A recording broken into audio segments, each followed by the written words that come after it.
ஆன்மீக நண்பர்கள் அனைவருக்கும் அன்பு கலந்த வணக்கங்கள்.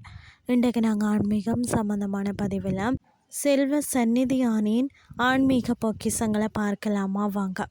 யாழ்ப்பாணம் தொண்டமானாறில் அமைந்துள்ள செல்வ சந்நிதி முருகன் ஆலயம் ஈழத்து இந்துக்களின் மிக முக்கியமான வரலாற்று சிறப்புமிக்க வழிபாட்டு தலங்களில் ஒன்றாக தான் இருக்கிறது.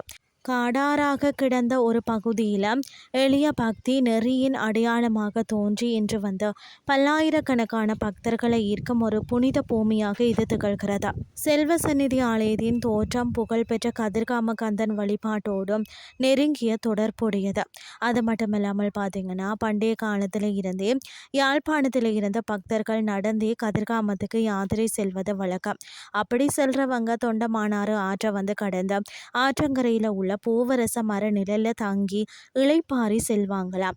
கதிர்காம முருகனின் தீவிர பக்தரான கதிர்காமர் அவர் பார்த்தீங்கன்னு சொன்னால் ஒவ்வொரு வருடமும் கதிர்காம யாத்திரை சென்று வந்தாராம். வயது முதிர்வு காரணமாக அவரால் ஒரு கட்டத்திற்கு மேலே யாத்திரை செல்ல முடியாமல் போனதா. இதனால் வருந்திய அவர் தொண்டமானாறு ஆற்றங்கரையில் உள்ள பூவரச மரத்தடியில் முருகனின் திருவுருவமாக ஒரு வேல் ஒன்றை பிரதிஷ்டை செய்து வழிபட தொடங்கினாராம். இந்த ஆலயத்திற்கு பின்னால் ஒரு சுவாரஸ்யமான ஆன்மீக கதை இருக்கிறது. முதியவரான கதிர்காமர் பார்த்தீங்கன்னு சொன்னால் முருகனுக்கு நெய்வேத்தியமாக உணவு படைக்க தன்னிடம் எதுவுமே இல்லை அப்படின்னு சொல்லி கவலைப்பட்டாராம். அப்போது அவர் முன் தோன்றிய ஒரு முதியவர் முருகனின் திருவிளையாடலனே சொல்லலாம். அங்கிருந்த ஒரு பூவரச இலையை எடுத்து அதில் சுட சுட அந்த பொரித்த மிளகாய் வடை மற்றது நெற்பொரிய வச்சு முருகனுக்கு படைக்குமாறு சொன்னாராம். வறுமையிலும் பக்தியிலும் குறையாமல் எளிய முறையில் அமுது படைத்ததால் இந்த இடம் ஆன்மீக செல்வமும் அருட்செல்வமும் நிறைந்த இடமாக மாறியது. இதனால் இந்த தலம் செல்வ சந்நிதி என்று அழைக்கப்பட்டலாயிற்று. வடை மற்றது நெற்பொரிதான் முதன்மை பிரசாதமாக முருகனுக்கு படைக்கப்பட்டது. அதாவது ஆலயம் அமைந்துள்ள ஆற்றங்கரைக்கும் ஒரு வரலாற்று தொடர்பு இருக்கிறதா. என்னென்னு சொல்லி பார்த்தீங்கன்னா, கோட்டை அரசனான 6ஆம் பராக்கிரம பாகுவின் காலத்தில், அதாவது 15ஆம் நூற்றாண்டில் அவனது அமைச்சரான அலகோனார் என்பவரின் வழிகாட்டுதலின்படி தான் தொண்டமான் என்ற குறுநில மன்னன் பார்த்தீங்கன்னா உப்பளங்களை உருவாக்குவதற்காகவும் நீர்ப்பாசனத்திற்காகவும் இந்த பகுதியில் ஒரு பெரிய வாய்க்காலை வெட்டினாராம். கடலையும் ஆற்றையும் இணைக்கக்கூடிய ஒரு வாய்க்கால் பிற்காலத்தில் அந்த மன்னனின் பெயரால் தொண்டமானாறு என்று அழைக்கப்பட்டதாம். இந்த ஆற்றின் கரையிலேயே சந்நிதியான ஆலயம் அமைந்துள்ளது.